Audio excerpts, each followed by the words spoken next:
Great. Hello, people. Hello, everyone. Evening. Hi. Morning. Yeah. Well, we're from all around the world at the moment. We've got Stefano with us. We'll talk about Stefano in a minute. But Stefano, where are you based? I live in Brussels, actually.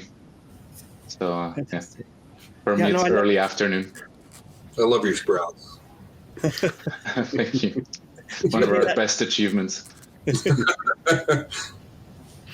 Yeah, no, it's great having people from like such a mix of places. It's been a bit awkward trying to program the next few episodes because we've got people again from different countries and trying to find a time that works. So hence today's on a different day, but our normal time. I'll talk later on about our future guests because I've got something I want to show you about that. But a lot of people that watch this have come from the Great Guitar Build-Offs. I'm sure we know Stefano from that, and Capone makes stuff. I always got very confused following people on YouTube and Instagram and Facebook and seeing comments and not realizing anyway. Sometimes some people are the same person because they'll have their YouTube channel or their brand name, but their real name on Facebook. So it's often a nice surprise when two things come together. Well, I've noticed sometimes Instagram will show you the username they signed up with instead of the channel name, and it tends to be weird. And, yeah. I think I'm gradually learning names, though. For those of you that are watching this, maybe not live, but we do it live normally on Thursdays at 1 o'clock. So we have the live chat that goes along with it. Please let us know in the comments where you're from. And also, if you don't know about it, it's in the description to this video, but we're part of the Guitar Builders Collective, which has been growing a lot recently. I noticed on Facebook, Corey mentioned, so Corey from Saul Goode Guitars kind of is the main admin on Facebook and Instagram. He was saying that the group's really grown. So this week we've bypassed 300 members. I think it's on about 315 now, which is great. So Stefano, how did you get into guitar building? Because I know you through the Great Guitar Build-Off. Yeah. How did I? Well, I got into it because at some point I was still buying guitars, and at some point I got to the point where I couldn't justify buying another one, and so I really like the idea of those jazz masters. You know, like it's a what's it called?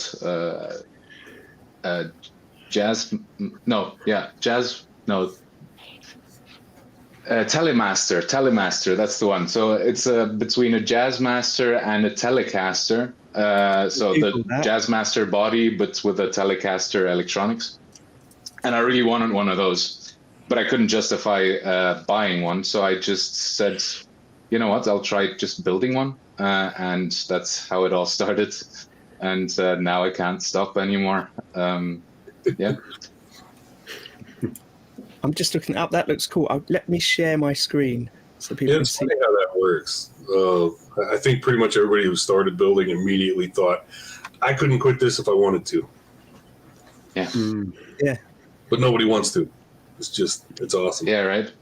And so with the help of a friend of mine who had a bit of a workshop already, I built the body, and then I bought the neck, and then I ended up just getting hooked and buying all this stuff that is around me right now, and with which I can build instruments myself, and and I don't feel like quitting anytime soon. Always brings me back to that meme. Why spend $600 on a guitar when you could build your own for, $1,500? Yeah, it's endless. I feel like I'm constantly buying new tools and things. And the other day I was looking at pieces of wood that were £500, thinking, oh, that would make a great guitar. Yep.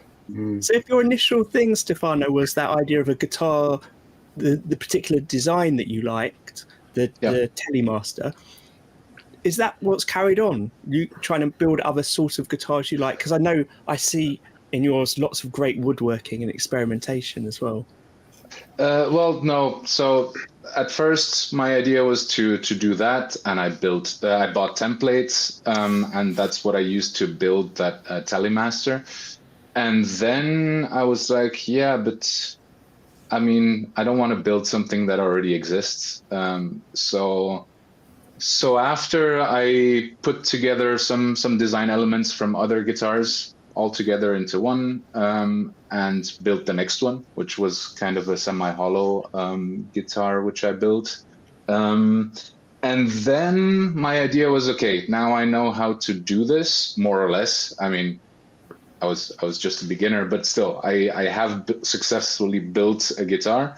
So what can I do next? And then from then on, the idea was always to challenge myself and to try to learn a new kind of process for every guitar. So actually, say like I don't know, I want to do weight relief, but I don't want to put a top on it. So I sliced the guitar sideways, and then I drilled big holes in the side, and then I glued it back together. That kind of stuff. Yeah, every time. So, like the last one, my idea was, okay, I've seen all these template sets that you use for Les Pauls if you want to do like a contour carve thing. Mm. Well, I was like, I actually like these shapes going outwards. How about doing that negatively? So actually carve out negatively and make like steps and stuff. So that's how I got to building that one. There's always an idea, and the next one, and I'm already dreading it because I have an idea, but I still need to learn how to do it. Is going to involve 3D printing. But I still don't know how to do like CAD models and stuff. So I still need to learn how to do that in order to build the thing that I have in my head. But I mean, that's part of the challenge, and I that's what I really enjoy about building stuff. And I'm not sure I could build the same one again, even though I think I really need to build a bass version of this one, because I started playing bass in a band, and I really want to showcase this kind of design. So I need to I need to build a bass that looks like that one. But I much prefer always having a challenge and trying new things out. That seems to be a common thread as well. For most of us, little builders that aren't worried about, trying to do a production run. Every build, you want to try something different that you haven't done. While we're talking, I'm just going to share on the screen. Oh, I'm just going to share on the screen the guitar you're talking about, the Contours, the one in the background behind you, because it's so interesting. It's hard to see in that, with it in the corner behind you, over the shoulder. So I'll share the screen. But yeah, I love the idea of trying new things every time. But the one you'd made previous, the year before, for the Great Guitar Build Off, on that one you used like quite advanced, it felt like, woodworking techniques and things. Is that something you have got a background in as well, making woodworking? Absolutely not. Like, I had never used a bandsaw before building that first guitar. Like, it's been maybe 5-6 years that I've been building these guitars, but no prior knowledge of anything. Like, I went in quite dry. Last year's project I really, really liked, especially for some reason the back of that one was just the circular little focal point was just something about that was genius. It was beautiful. You mean the little ukulele I built? Yeah. Yeah. Thank you. What I'm going to try and do then, if you don't mind, for those of you that don't know Stefano's videos, is I just want to share a little bit of the one from 2022 with the video that you made that incorporated a piece of music made around you building the guitar. Just because I also want to talk about, as well as talking about your guitar process, I want to talk about the way you film as well, because I find your videos are very compelling. And something we've talked about a lot on the Guitar Builders Collective chat is the fact that when people are making their videos, I appreciate it's sort of a rite of passage when you're making your video that you're going to show how to carve a neck and how to put these bits on, etc. But videos can get quite repetitive, and it's hard to find something that's really that new and entertaining sometimes. And I feel like yours definitely have the entertainment factor and the new factor. Well, thank you. I've just got to work out how to make sure I'm sharing the audio too. While you're doing that, Daniel, can I just ask with, you've said sort of trying something new with each guitar and yours, like the one behind you there is quite different and something that people really haven't seen before. Do you kind of think, because I know I kind of think this as well, that when you start something like that for something like the Great Guitar Build-Off and you're releasing like a video, like an introduction and you're kind of saying this is what I want to do, how much plays on your mind of, can I actually get this finished in the end, once you kind of start releasing videos of your process? No, I don't think I ever think that I might not be able to do it. I think the worst thing that could happen would be that I'd have to compromise my idea. But I think I don't know. I'm persistent enough to usually, if I don't know how to do something, I'll do enough research and figure out how to do it, and then I'll be able to do it. And I do try to challenge myself also because I want to learn more stuff and I want to get good at more things, So I don't think I ever think about failure, and it hasn't happened yet. So I don't know. I started and I usually manage to finish it. This year I came very close to giving up last minute because I had a lot of setbacks and I didn't know if I was going to finish in time for the Great Guitar Build-Off. But that last week was horrible. But I managed in the end, and I managed to do what I wanted, and so I haven't been in the situation yet where I actually failed. So I think that's one of the good things about the competition that we have seen a lot of people really push themselves and do things that people haven't seen before. But obviously there are some people that will start and then they sort of won't finish. But I don't think we've ever really seen anyone whose guitar at the end has just totally imploded on itself and hasn't been, playable or hasn't worked out. And even if people have had to adapt or change things or overcome sort of hurdles along the way, I think they're kind of the really exciting things that, when we see guitars like yours there in the background, that at the start it's like, oh man, that's going to be really cool. And then we do see it finished at the end. Yeah, I did have to reset the neck on that ukulele we were talking about earlier. That was pretty nerve-wracking because I used Tight Bond 2, and that's watertight, so I couldn't use steam. Also because, give me a second, I have it here. So also because of all the glue joints, it would have been very difficult to use steam. So I had to actually cut it out, and that I was very close to saying like, screw it, I'm not gonna. But in the end, I managed to make it a playable instrument. So, but with that, too much steam or heat, and the whole neck's going to be back into 50 pieces again, isn't it? Yeah, exactly. So that would have been pretty bad. So I actually had to buy like one of those multi-tools, the oscillating ones, and just cut the neck out. Yeah. That was a good time. I don't think I've ever been this tense in my life. That was a really fun project to watch, though. I'm glad it turned out. Thank you. So with a project like that, and that I just shared a bit of a neck of your guitar that again had lots of laminates all put together. You said you do lots of research. Are you looking at other guitar makers, or are you looking at woodworkers? Where does the research like that come from? Yeah, No, it doesn't have to be other guitar builders. It's I don't know. I just Google stuff, like how to make a stable guitar neck or something, and then I just figure out how it works out. And sometimes it's just dumb experimentation, like this neck. I did not know if that was gonna just fold over the moment I put strings on, and it turned out all right.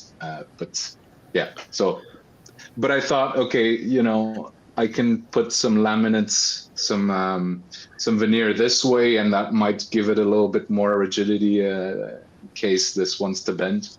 But in the end, no, that was more like dumb experimentation, and it ended up working out all right. So for I don't know, several years I've had an idea. I wanted to do a Christmas themed guitar, and I don't know that I'll ever get around to it. But the idea was, having diagonal pieces so the neck, looked like a candy cane. But immediately I'm thinking, I don't know about the stability of that, and if it moves, it's going to be in one direction, and So every time I've seen some of you guys do these, crazy super multi laminate necks, I'm watching to see how it turns out. Maybe you want to try putting some carbon fiber on the inside. Yeah, yeah, possibly. And up until that idea, I've always kind of felt like carbon fiber, I'm not entirely sure I understand the point, because most of us are doing multi-laminate necks, and they wind up so incredibly stable that it puts a lot of work on the truss rod to move it at all. So, most of my necks, I've thought, if I put carbon in here too, you'd never get relief into it. Oh, yeah, that's for sure. That's really interesting about the multi-laminate. But I think for the candy cane thing, you might want to think about it. Yeah, exactly. Because I had a similar idea, and then I didn't do it. But I was pretty sure I was going to use carbon fiber for that neck. Yeah. Might have to do that, but I've tried to think of some other way that you could make that illusion without actually having diagonal pieces in the neck. But anyway, I didn't mean to hijack. But where's the fun in that? Yeah, exactly. But every time I see one of you guys do a neck like that, I'm watching, thinking, I want to see how it goes.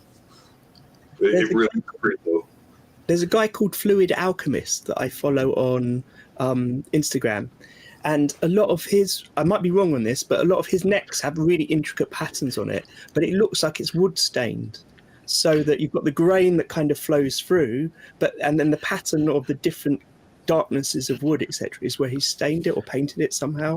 I think he paints that pattern in there, and it's really cool. I've seen that one as well. The candy cane, and it's sprayed the two different colors. But he does a lot of cool stuff with his tops, because it is his artwork that he kind of prints and then attaches to the guitar. So there's some, and the shapes of his are quite interesting and unique as well. Mm-hmm. So somebody already did a candy cane. Not multi-piece. It's only a one or two piece neck still. So the door's still open for a multi-piece candy cane.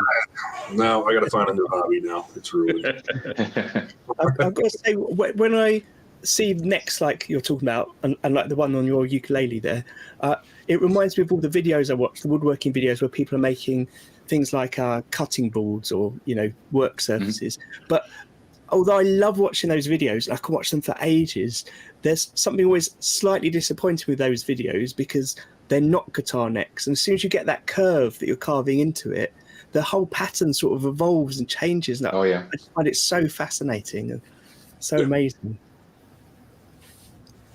Right, I'm now going to share that thing I was going to share, if you don't mind, Stefano. It's that little bit of music of you playing. Mm-hmm. Hopefully, let me know if the sound doesn't come through.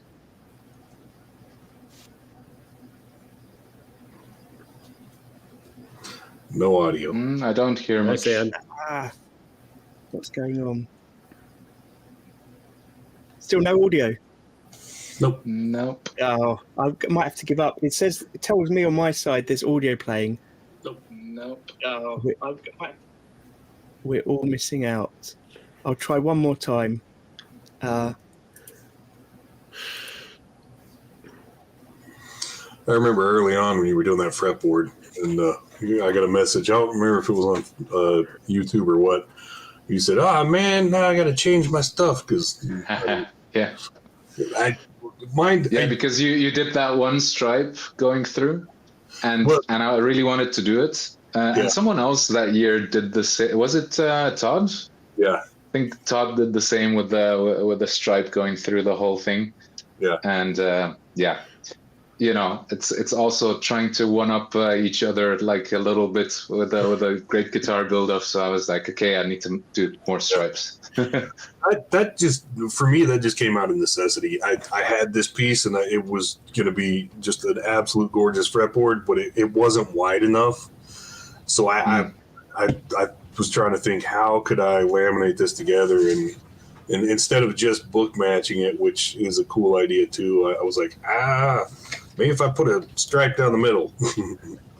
But down the middle really was going to look weird. So, diagonal seemed to be a better choice.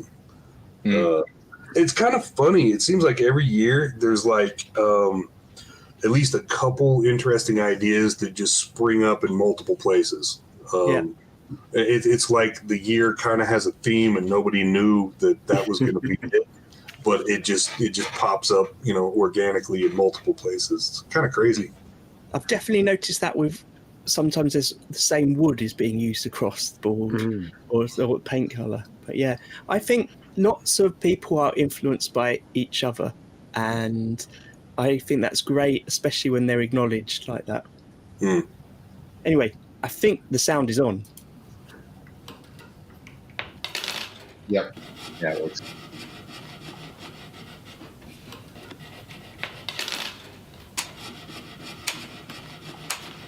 I'd forgotten about this.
So it's Brilliant stuff. Thank you. It had been a while I hadn't seen that. Yeah, it was a lot of work, but I was very happy with the result. That kind of example there with you, is that something that you kind of think of at the start and you think this is what I want to do, or is that when it sort of comes to editing and you kind of edit a few things together and then an idea springs from it? I thought, so I don't do a lot of videos. I usually do the ones for a great guitar build-off and that's it. But I didn't want to repeat myself too much. And I mean, frets are one of those things that it's basically always the same thing. So I just wanted to package the fretting process into something that was a bit more appealing than just some dudes doing frets for the 2000th time on YouTube, So I just wanted to make something appealing out of it, and I thought since the tools are so different from one another during fretting and stuff, and the sounds that actually come from it are so different, why not try and make like a little piece of percussive music from it, And then I thought, hey, I can also edit some videos with it, and then that's how the little boxes came along and stuff. No, that was amazing. I think a lot of people at the time that really stood out. And I think, am I right in your final demo video, you played over the top of it? Yeah, so the first every time I do a demo this year, I didn't have the time to actually demo the two instruments I did, but usually when I do the demo, I try to go through all the kinds of sounds it can do, but not only pickup configurations, but also gain stages and stuff. So for the intro, I started with that little percussive thing, and then I had my friend who's a drummer pick up the rhythm, and then it transitioned into a real song and stuff. But yeah, the intro was indeed with that little piece of percussive music that I did before. And I was thinking of doing the same thing for this year's demo, but I haven't had the time. Oh yeah, I can imagine. I'm sure anyone here that's edited a video can imagine how long that takes. So you did mention that one of the reasons you built your first guitar was because you didn't want to you couldn't justify buying another guitar. Do you think your guitar playing then feeds into how you make, or how you judge how good a guitar is when you're making it? Well, actually, the thing is, I think since I started making guitars, I'm playing less because it cuts into my guitar playing time. So I've become a better woodworker, but I don't think I've become a much better guitarist in the last years, which is a shame. But I get, as Scott was saying before, like too many hobbies at the same time, you know. But I mean, I'm happy about the way I'm building the guitars. But yeah, it depends. I think like last year I did my first one with like a belly carve and all, and I was like, oh, that's nice. This year ergonomically, it's pretty terrible. It's got angles everywhere. I mean, the cutaway, if you can see it behind me, is quite nice. So it is very playable on the neck, but it's true that like holding it against your body, it's very angular, you know. Yeah. So I think for me it's design first and then ergonomics second. Well, it depends on the project, you know. It's true. Like well, as I said last year, the belly carve was nice and everything. I mean, I'm a definite proponent for there needs to be on the market guitars that are about the visual element as much as what they sound and play like, because for a lot of people it is a guitar. If you're playing live, for example, it's part of your statement. And unless there's guitarists in the audience who say, oh yeah, look, he's got a 54 Gibson Gold Top, they're not really going to necessarily appreciate the guitar other than the color maybe. So having really interesting guitars becomes a talking point, I think. Yeah. Well, I think if function was your sole or primary purpose, you'd probably just be a really good guitar tech and just, pick up something that exists and really, dial it in. When it comes to doing custom stuff, at least for me, 99% of the time it's a piece of wood that inspires me to, so aesthetics is always, and I think that's probably a lot of draw for people to actually pay for boutique stuff is that, the custom you get, visual, custom visuals that, Gibson isn't making Wenge top Les Pauls, for example. So yeah, or the sort of like your ukulele, the way it's all, the back of it, as that Scott really likes as well. I remember when we both saw that online to start with. I think you posted it on Facebook or somewhere. We thought that was amazing, and it was not disappointing to know it was a back. But when you know that's the back, you think if it's that crazy on the back, what's it going to be like overall? Yeah, and you definitely don't get that on shop bought guitars or factory built guitars. Even ones with nice wood, the wood choices aren't as good as a bespoke one. Yeah. So Stefano, you said you only really make your videos for the great guitar build-off guitars. Are you making many other guitars in between then?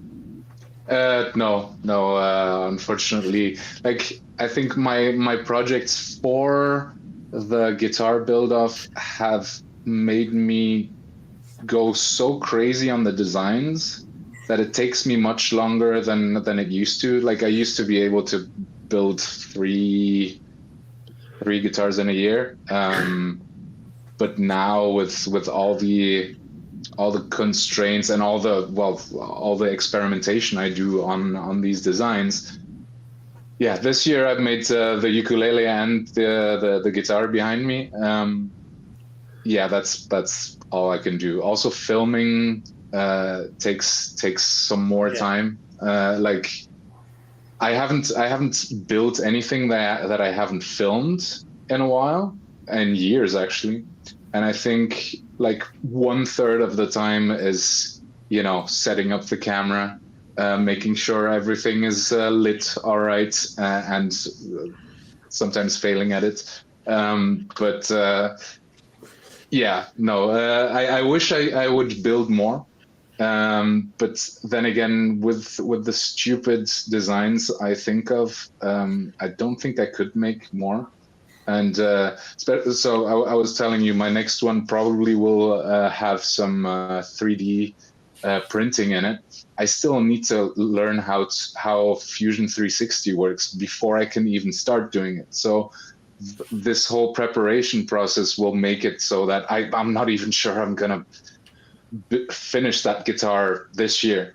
Right. But I really enjoy the process of having to learn something new in order to make what is in my head right now.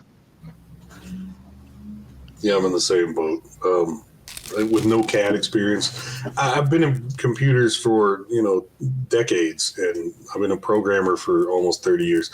And there are certain things like CAD that I've just never had any exposure to, and it's a whole different world of trying to learn that alone. It's one of the things that really gets me about these guys that are doing big CNC projects. It's like, how did you get how did you get into this?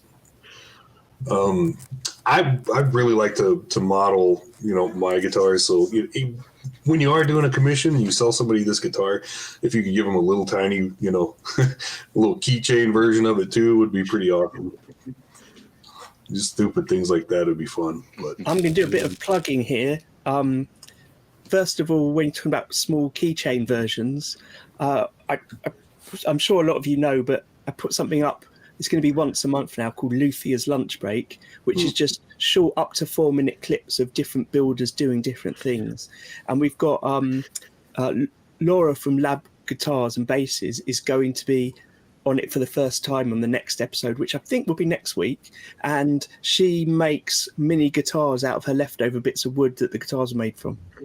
Nice. They're quite cool. So that'll be on that. But also, we had on just before Christmas Jack, who from JC Guitars, talking about CNCing, and I found that very inspirational. And I know that afterwards I spoke to a lot of people about wanting to get CNC machines and using CAD and things like that. And next week we've got Dan on, who is going to talk through his process of using CNCs, but he also only uses CNCs to part build and then does part by hand, whereas Jack's almost entirely kind of, apart from the finishing and the connecting, it's almost entirely CNC.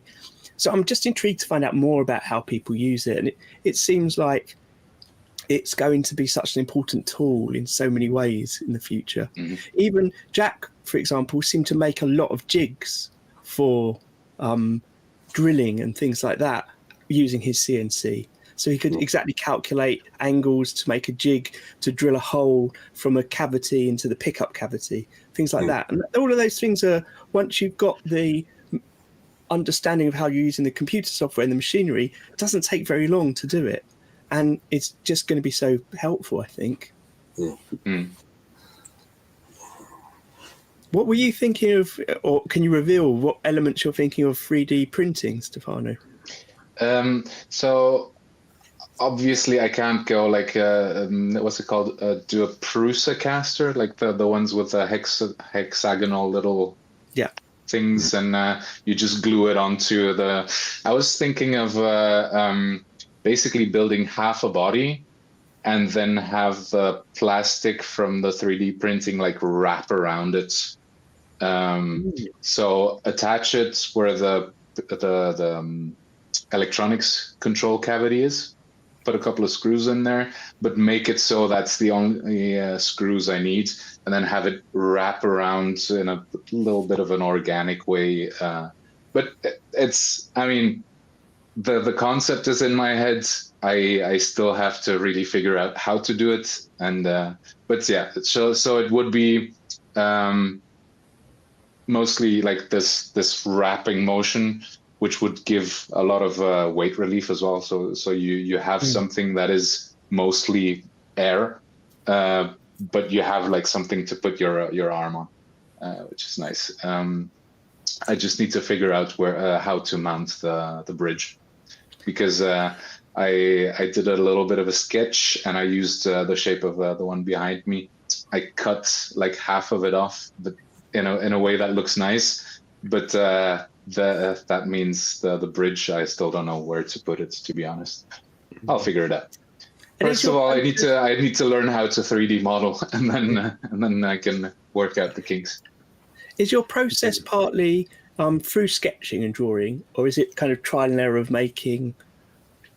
I usually don't sketch. I just sketch that because I had the idea. I think it was. I was at my parents' for Christmas, and we were having lunch, and basically most of the lunch I almost didn't talk to them because I was actually in my head figuring out how to do it, like what to do. Like I had this idea in my head, and I wanted to not lose it. So in order not to lose it, I did a little sketch. Just I'm terrible at drawing. Actually, when it comes to like, well, the last one I did, I used a laser to do the template. Usually, what I do is I draw kind of a template, and then I finesse the shape with sander and make it look nice. But so I'm a terrible drawer. But I know what looks good when I have removed everything that looks bad.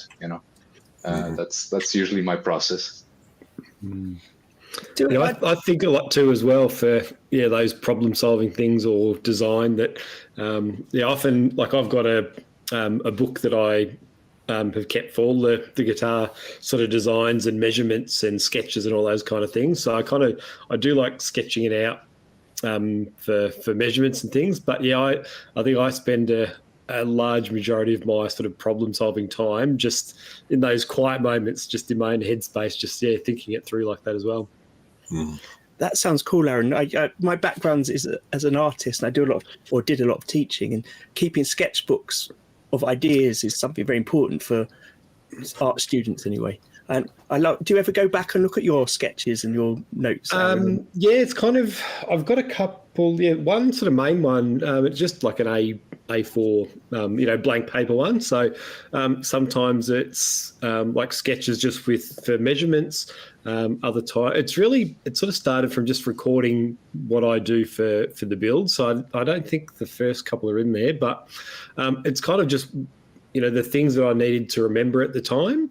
I'd kind of write down, because it's like, all right, for my next guitar, these are the measurements that work for the neck this time. Next time I'm going to go back, so I'm not remeasuring all the time. But then it sort of tends to be the plans, like when I did the Telecaster with the control knobs on the side, that took a lot of measurement and problem solving. So in there, and often it'd be bits of paper that I might sort of do it on and then put it in the book as well.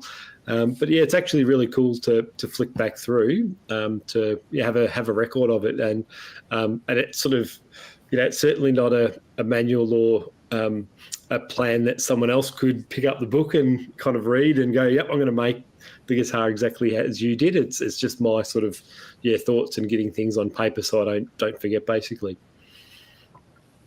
I'm not going to force you to share it on Instagram, but I do love when you go to art exhibitions and you see the little sketchbooks of an artist and you see their process, that just as a side thing that they have. I always find those fascinating. Yeah, some of them, I think that's probably for when I did the Doctor Who guitar first, there's sort of a, brainstorm page of all of the crazy elements that I thought I could put in it, and then sort of some sketches of where things would be. And that's sort of, where it started. Or if for some of those guitars that I did that had a lot of different weird sort of components, even for like not circuit diagrams as in sort of technical exact ones, but just where things would be connected, just to make sure that it physically is possible to do that.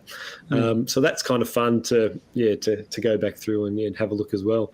And I'm actually looking forward to finishing that book and then getting a brand new one to sort of start the next one and archive the other one away. I think that's sort of a moment I'm looking forward to.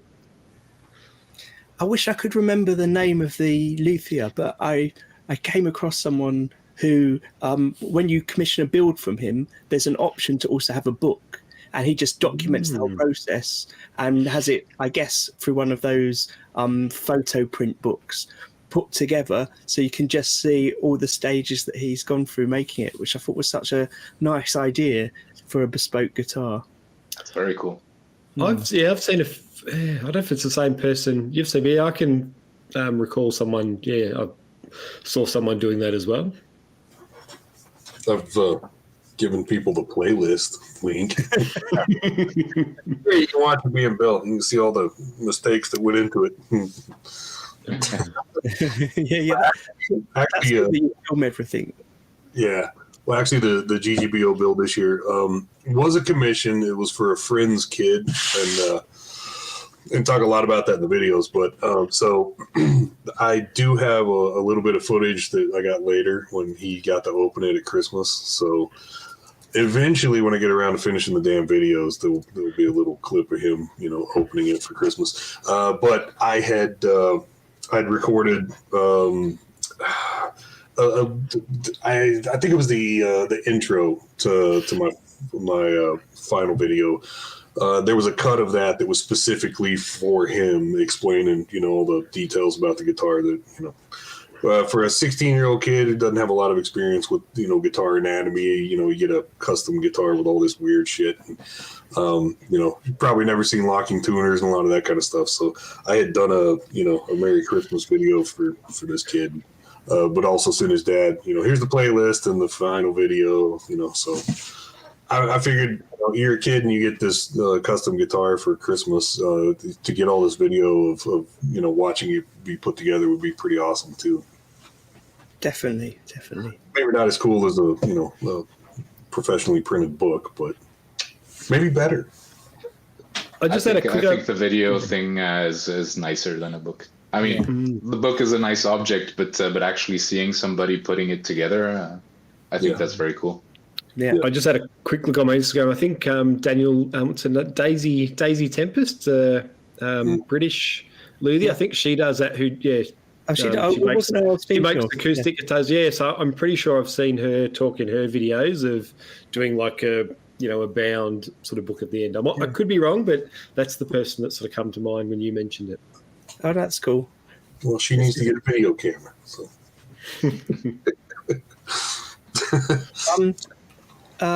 So Stefan, something we don't normally talk about that much is obviously you've made things out of wood, you've made decisions on the shapes and stuff. How do you decide what the components are? Like, have you got particular favourite brands of tuners or pickups you like, or wiring, or is it just... I think, when it comes to components, I bought a lot of stuff from the Creamery. I really like his stuff. Like my first guitar actually had Creamery pickups in it because somebody suggested them to me. So I actually, since with the whole Brexit thing, it's very difficult to get stuff from the UK without paying a lot of import taxes and stuff. I got like big package of his stuff. There's also Alchemy, who makes really nice stuff, and he's also very interactive. So if you need something, my first great guitar build was like a Flying V with like 3 P90s in it. Yeah. And he didn't have sets of 3 P90s, but he made one for me. So he custom, like we talked a little bit about what I wanted. He was very reactive, and it was a nice process. So he sent me that. When it comes to, I usually use tuner-wise. I always use the same ones. I bought a bunch of those back in the days. It's like locking tuners from Northwest Guitars, and I got those before Brexit. So I just got it before things started becoming more expensive and stuff. So I still have quite a bit of stock on there. And then for the bridge, I really think about it also according to the kind of design I want to do. Like this one, I needed something relatively simple and in one piece because basically I built an island for the bridge to fit on. And so the easiest was kind of to use this kind of bridge. So I did. I don't know. When it comes to bridges and stuff, I don't have any preferences. So I just try different things. I think for me, like I've used Jack from Alchemy as well a few times. And also I contacted him when I needed I was hoping to try and repair a pickup that someone had given me on a guitar that needed fixing. But he couldn't quite fix it. So he wound one that was almost identical by doing all the measurements of it all and the resistance. I think that having that sort of service and someone that you can talk to who really talks through things is so useful when you're building the guitar. For sure. Often comes from a different point of view and really can add to what you're doing. But I've not heard of the Creamery before. I've just looked them up. They visually they look really interesting. The pickups. Yeah, and the guy sells a lot of pickups. So I think he's a little bit too well known and too successful to actually take the time and talk you through the sets that you want to have. But he's also very, very good. But yeah, the cool thing about Alchemy is that he does really good stuff, but he also has the time to talk to you. Yeah. That's cool. We've got next week, we've got Glyn from Mr. Glyn's Pickups on as well. I've not used his pickups yet, but I've had a few chats with him about things, and he seems also to be that sort of person that you can go to talk things through and work things out. Where's he based? He's from New Zealand, but where am I pointing there? That's the guitar I just finished yesterday, and that's got a set of Mr. Glyn's pickups in there. So I'm looking forward to chatting to him. And yeah, I love the sound that those ones make. So I would recommend him based on my 24 hours of playing some of his pickups. But yeah, look, the videos that he's got on YouTube are really informative, and the demos of people playing with his pickups sound amazing. And yeah, certainly me playing those now. And I'd, when I wanted to order those ones, I'd sort of emailed him just to ask about, what would be a good match, because it's a humbucker and a single coil. And he was, really helpful there. And that was before, I sort of knew him through the Instagram chats and leading up to next week as well. So, it's going to be good to talk to him. Yeah, he's been on Luthier's lunch break as well. Just to point out, not that there's any competition, but Creamery and Alchemy are based in the UK, and Mr. Glyn's from England, moved over to New Zealand. So clearly there's something in our water here for building pickups. Yeah, unfortunately for me, because I have to pay a lot of taxes on importing that stuff. But also, like any good New Zealander over here, we claim them as Australian pretty quick. Right. Yeah, fair enough. Most of us can't tell the difference. So. Yeah, I think that's That's the thing. Once it's an accent that you don't know, it could be anywhere. Yeah, Russell Crowe. We'll claim him as an Aussie, even though he's from New Zealand. Crowded House, they're an Australian band. Those kind of things. I was just trying to think of my favourite Australian band. A Silverchair Australian? Silverchair Australian, yep. I'm not sure they're my favourite band, but I think they're one I remembered. AC/DC? Oh, yes. Mine is the singers. Well, you should listen to King Gizzard and the Lizard Wizard. That's one of the better bands around these days, I think. And they're Australian. Oh, they are Australian? Yeah. When I got my tattoos done, the bloke that ran the shop had them on the whole time, and they were. It's like I wanted to see it being played. A lot of what they were playing, because they're amazing live. It sounds amazing, but I want to see the visual. You've seen them live? Yeah. Did you say? Oh, I try to do it as much as I can. Sometimes I see 2 or 3 shows on a tour. Oh wow! That's how much I like them. But also, it's one of those bands. They're ridiculous. They have released, I think, 25 records in the last 10 years. Wow. And they know how to play all of those songs. So that means every day on tour, they have a completely different set list, and you can expect a completely different thing every time. It's not like watching a band that has rehearsed one set and going on tour with that. No, they just it's quite nice. That's nuts. That is brilliant. Yeah, it's quite crazy. I heard that Aerosmith in their heyday we just played the same set for years. Everywhere they went, they just played the same set. And then their manager once said to them, "Look, we've got to change it up. We've probably played this set 3 times at this venue. Why don't you go out with the encore first?" So they went out with the encore first, and then they wouldn't go back on because they were so high. They just assumed they'd finished. So they ended I don't know if it's true, but I like that story. It's a good story. So do you think now, obviously you're talking about your new design you're working on, which is quite complicated.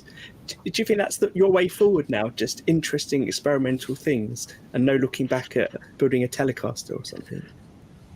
Yeah. I think since my first design, I've always tried to make it more difficult for myself. Be it with by using different kinds of materials, be it trying different techniques that I have not tried yet, and I don't see myself stopping that anytime soon. Like I've gotten better at the basics. Like I was really surprised how fast I managed to make a nice set of frets on this last guitar. Like it took me a third of what it used to take me. So I'm getting better also at these repetitive tasks, the stuff that you have to do every time.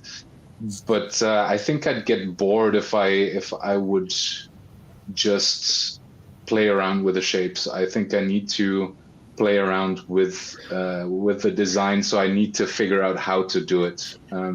Like you wouldn't think it, but doing the carve with the templates and all of that, it took me a while to figure out how to do it. If I should go incrementing like this or going like this. Mm. I like those kinds of challenges, and I think that's what makes this thing quite nice. I am not selling my guitars yet. I still see myself as an apprentice. I need to learn the craft a bit more, but I think through this I can become somebody who can, do anything basically, and that's kind of the goal.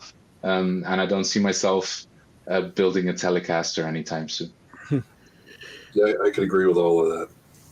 I've got to say, so you worked out, I know you said you might make a bass as well in that way with the sort of layers. I've been working on a guitar which is it's pretty straightforward. It's just a strap, but it's got a few things that are different on it and very complicated wiring. And it's taken me a long time to get it right, because the way I work is I roughly have an idea in my head and then I just keep trying it until it gets right. And often I don't like building the same thing over and over again, but one part of me really wants to do this one again, because now I know how to do it.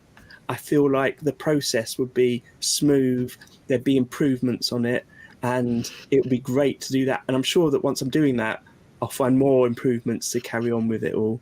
But it's taken so long and been so frustrating at the same time. I don't want to go near that thing again.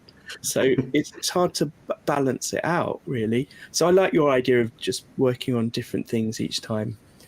But I have been quite inspired by what Mark Gutierrez said to us about this idea of if you're trying to, it's a bad business model to make different things every time, because of the costs and the sort of learning curve. So I need to get my act in order to get the business working a bit better in that way. Yeah, but that's why I managed to do like two instruments a year. Right. That's not very viable as a business. If I wanted to actually make money with this, I'd have to at least start revisiting designs, which is something that I'm thinking about. It's definitely not. Fortunately, I don't know. Since this last one, I've had some people like talk to me about maybe having me work on something for them, which is quite nice, which is flattering, obviously.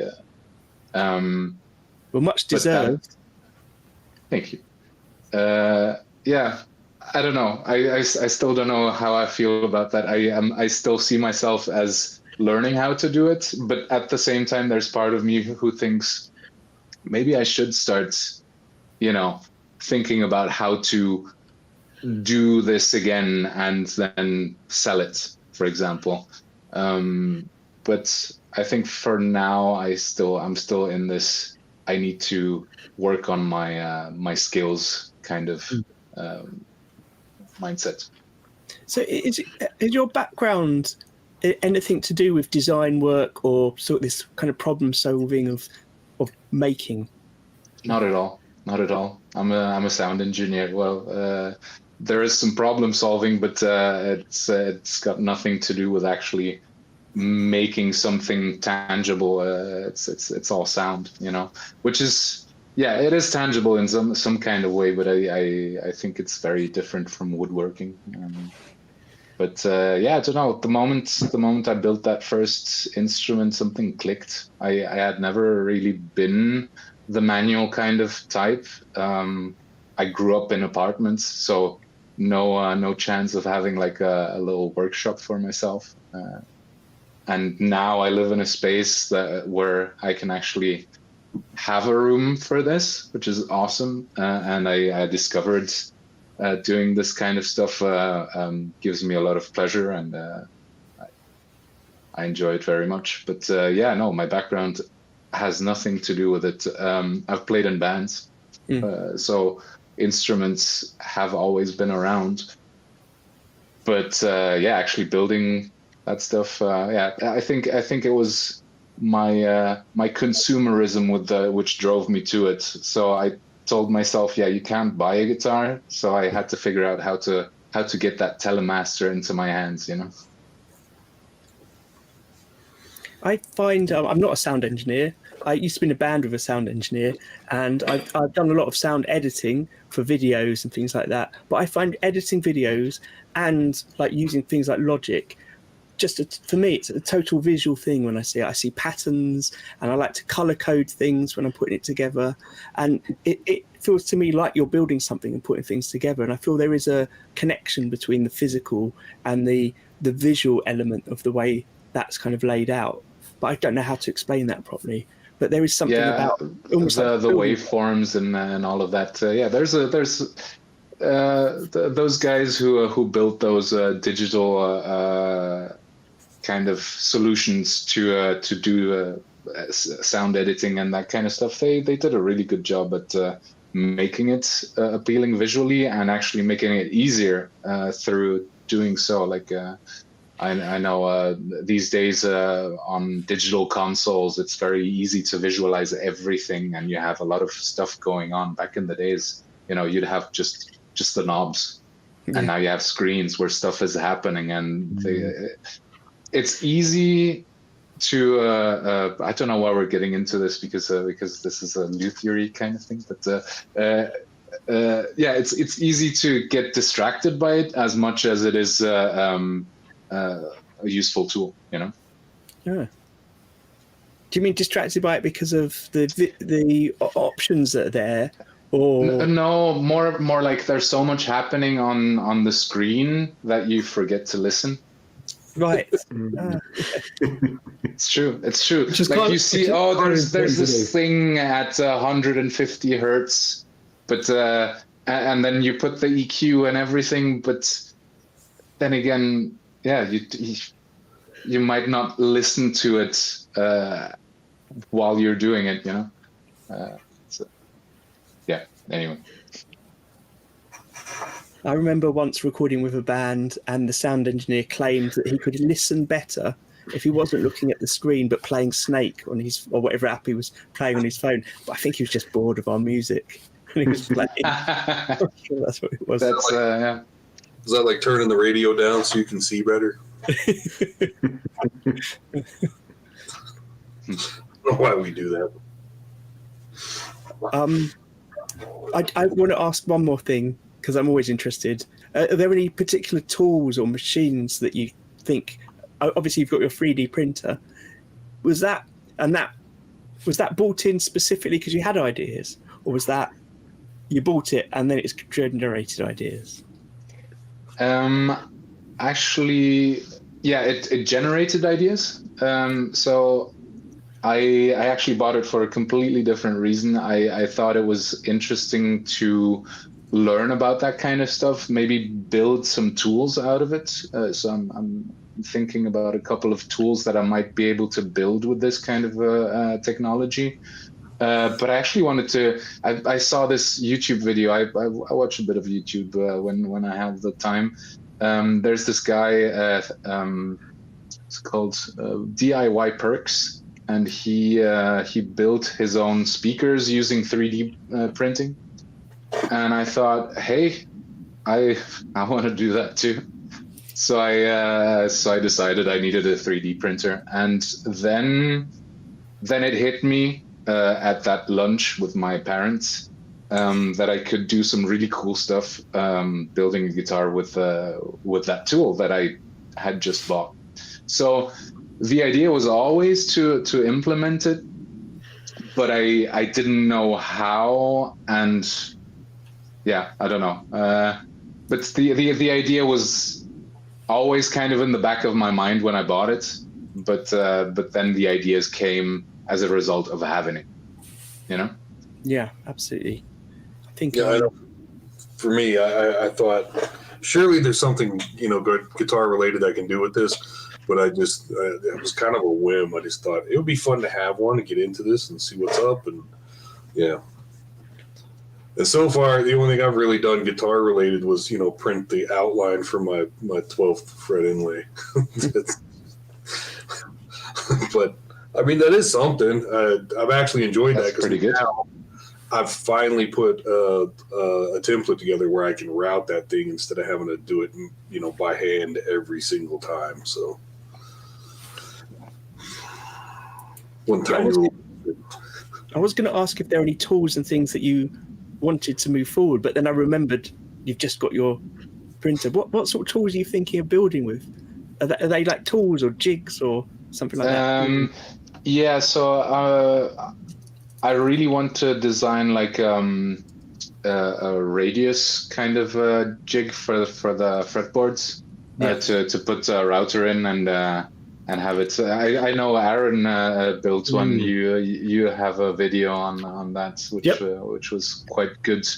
I was thinking of building something like that, but 3D printed. So that's kind of my idea for now. I think I had a few suggestions on comments on that video that, you could quite easily 3D print it and then get everything perfect. I mean, I essentially did that by hand to, cut the radius on the bandsaw because I've got a jig that allows me to do that. But yeah, it was, essentially done by hand. So I think those kind of things would be really cool. And then you could make the sides a different radius for each one and then change them over really quick. I mean, that's what I've only built the one sort of 12-inch radius, and that's what I want to do is to build a couple more of different radius sizes so I can sort of change it over. But yeah, a 3D printer would do that pretty accurately and pretty easily. It's actually inspired by your one, Arran. I built one sort of modelled on your one, and with a few radiuses as well. And it's good, but now I've changed my router, and it doesn't fit. So I've got to build it all again. And one of the great things about using the 3D printing, which is something Mark said before, is once you've got the files, it'd be so easy just to make a slight change, and then you can make it fit whatever you need, which I thought was really great. When I built mine was a few years ago, and everything is specifically 12 inches, and I just put a jig together where I could use a router to cut that 12-inch radius, but it would be a nightmare. I'd have to just build the whole thing all over again to do a different radius. Yeah, when I built mine, I kind of researched for ages and looked at all the different ones that people have got. But that was when I was in the back shed, so I kind of wanted something as small as possible. That was to take up the least space. And I'd say, we've probably all seen the ones, the rocking sort of motion ones that are quite tall because you've actually got the whole radius is the pivot. Yeah. And then I found a few that were sort of similar to mine, and there's probably some out there that I sort of copied mostly from. But yeah, that was my idea, was how can I make this as small as possible to do the job that I want it to do. So certainly to then sort of take that into 3D printing, obviously, if you can 3D print something that's the smallest it can be rather than too big, is going to save sort of time and money as well. Yeah, I'm having a tough time picturing exactly how I could use printing to the design of mine is just it's big enough it would be trouble to try to 3D print it, but however, coming up with a solution for a compound radius, if somebody could do that, it would. I've been watching forever. The two solutions that you've seen are the big swinging thing with a router hovering over. The other is a swinging contraption over a belt sander. And both of those are very, really large and complicated to put together and very specific purpose. And if there was a compact way to do, I just may never have a compound radius, and I may be okay with that. 12's pretty good. Nothing wrong with that. You must be able to do something with a router where it's just like a router sled that goes forwards and backwards, where you have the radius at each end of the fretboard that the sled leans on, and then you move it. I'm talking rubbish here. I think it would work. It's like a variation of what Arran. Sure what you're saying, yeah. When I put mine together, I did some looking, and I didn't really see a whole lot out there. So I'm trying to think of how you would put this together. So I tried to make a little sled that actually had wheels, and it was just too many moving parts for me to put it together right. So mine wound up with it's a router base that actually has radius sled, and then there's a case that your board actually sits in, and this thing just moves over. 3D printing the radius, but maybe I'm gonna have to start thinking about that now. I've just put a link in the. Sorry. That's kind of what I'm thinking about. So when I have a design, I might send you the files if you want. That would be cool. I was about to say that's a way of making money as well, of selling your files. Mark, that's again back to. I'll give you a discount. Mark Gutierrez was saying that when he does anything now, he just saves the files in as many formats as he can and puts them up for sale. and that's just a thing that exists in the background. And if someone buys it, you get a little bit of money from it. Because I don't think he's got any interest in production lining those things he's making. But once you've got the things up there, it's there for anyone. So it's true. BB Guitars just put up, and I'd also put a link because I automatically think of Nosetti Guitars, and he makes, I think he's in Brazil, but I can't remember. He makes 3D printed jigs, and they look brilliant. They're like really well thought out and really well done. Definitely worth checking out. I mentioned to these guys just off camera before we started off air, there's a group called the Luth Group, which I've only just checked out, and I think I'm going to be joining them at least for a couple of months. They have a subscription, and part of the subscription is you get access to various things and support from other luthiers. So it's a bit like the kind of collective we have. We've got the forum you can go on to ask questions. There they've got a sort of an expert on hand that you can ask questions to, and depending on the subscription you pay, you get more access to them. But one of the things they have is a library of 3D printed jigs and tools and things that you can access. So if you've got a 3D printer, I think it's worth checking them out. But again, I don't really know much about them yet. It's something I'm intrigued by, especially being so involved with this now and that Luthier's lunch break. I want to find out what's out there community group wise. So I'm quite intrigued.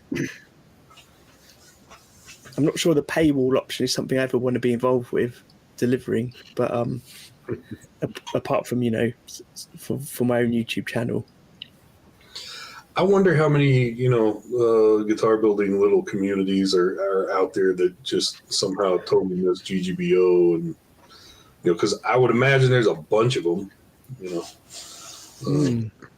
Bringing other builder groups together would be interesting. Yeah, Stefano, do you remember how you came across the Great Guitar Build-Off? Well, Crimson and Ben were a big part of me doing research. So I did a lot of research on how to build instruments and stuff, and he kept popping up. So I started regularly watching his videos and stuff, and then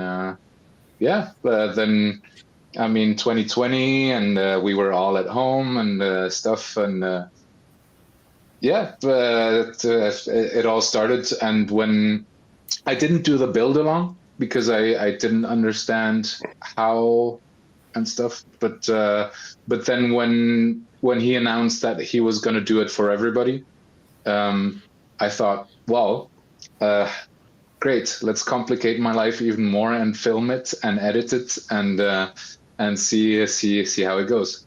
And I find, I'm super grateful because this whole YouTube thing is so rewarding, and I think we built a very nice community as well through the Great Guitar Build-Off. And I probably wouldn't know about you guys, or it would have taken me much more time to get to check you out and stuff. So it's nice that it got us all together. And I started making videos because of that. Yeah, likewise, we wouldn't know about you without it.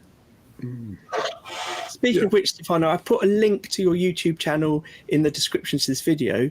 Is there anywhere else people should check you out? Or is YouTube your main focus for? Well, Instagram as well. Capone makes stuff. I don't know. Apologies, I've been pronouncing your name wrong. Capone. It's Capone. I'm half Italian. That's why. But you can pronounce my name as you like. Most people get it wrong anyway. Yeah, I'd like to try to not get it wrong. So it's Capone makes stuff. Capone makes stuff. Fantastic. Well, thanks again for being with us today. Thank you so much for having me. I've said this before, but I'm really hoping people will come back.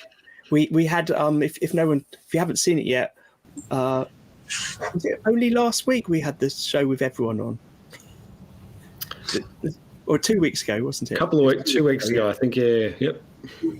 It was that I quite enjoyed that. So I'm sure we'll have some more times to get lots of people on together as well. But yeah, I'd love to come back. It was a very nice experience. Also, finally talking to you guys, not in person, but directly. Like usually we comment on each other's stuff, and which is nice. But actually having a conversation, that's cool. Yeah. It almost feels normal now as well. I know the first few times it felt really weird, but since we've done a few now, it kind of seems it feels pretty natural. It's funny how the transition from chatting to someone in comments can go into a conversation quite normally. Yeah. I really feel like, and again, it's partly through the Great Guitar Build-Off, partly through the Builders Collective, Guitar Builders Collective, but just general, everyone seems very friendly to comment. And it's not just leaving a one comment, it's often developed into that conversation. And because it's been going on for a while on different videos, chatting with other people on other people's videos as well, it feels really good. Mick's just said same time tomorrow, but yeah, we're not doing one tomorrow, but we are next Thursday. So just to let you know, I've got it up here.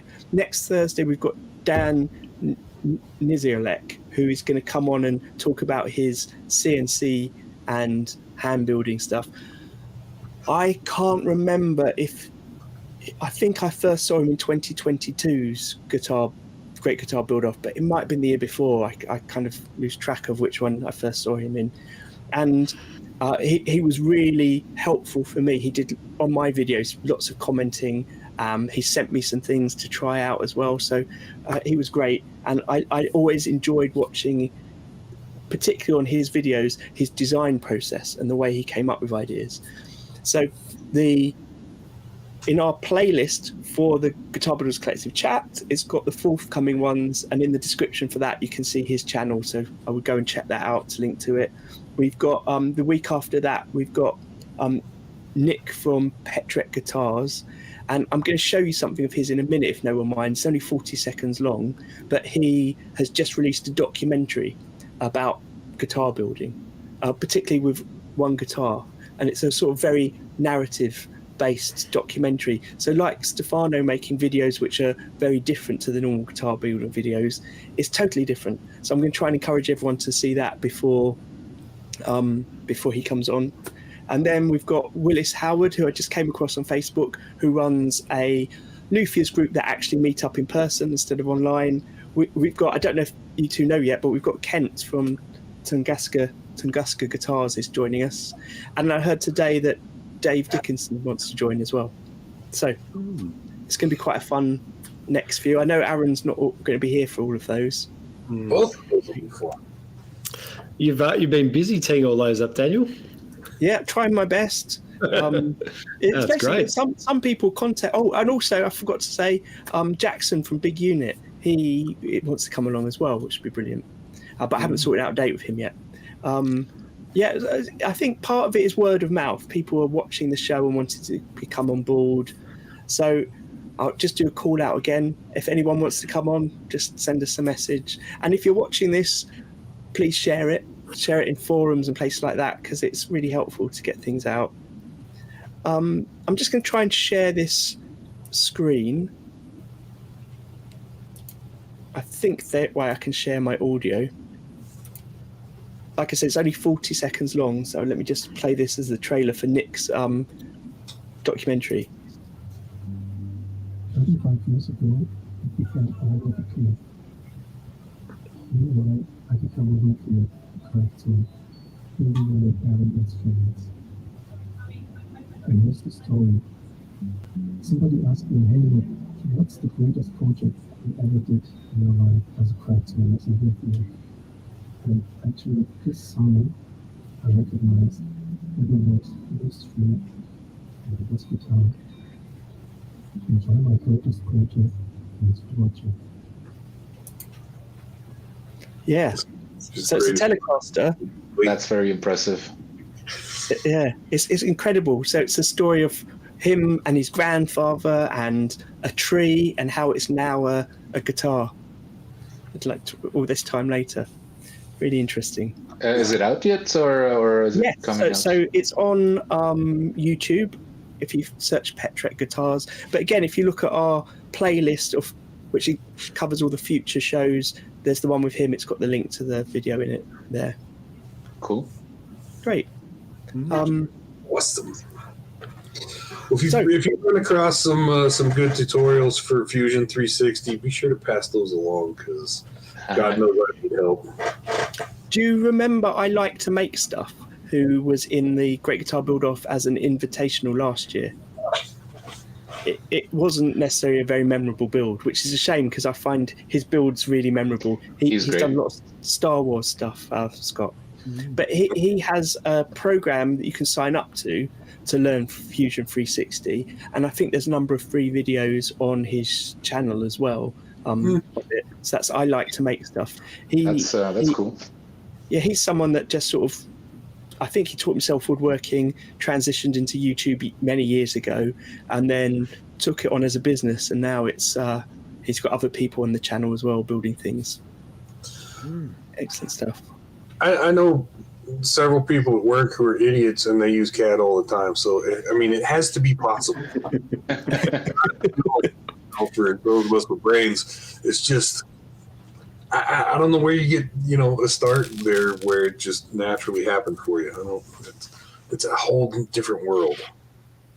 But the more I see of CNC, the more I want to get to where I'm moving in that direction, because it would be cool someday to do that. So, be good skills to have.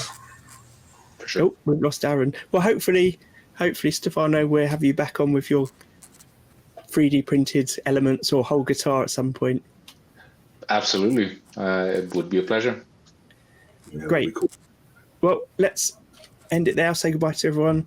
Thanks again, and see you next Thursday. See ya. Thank you. Bye. Back. See you later. Internet went funny. See ya.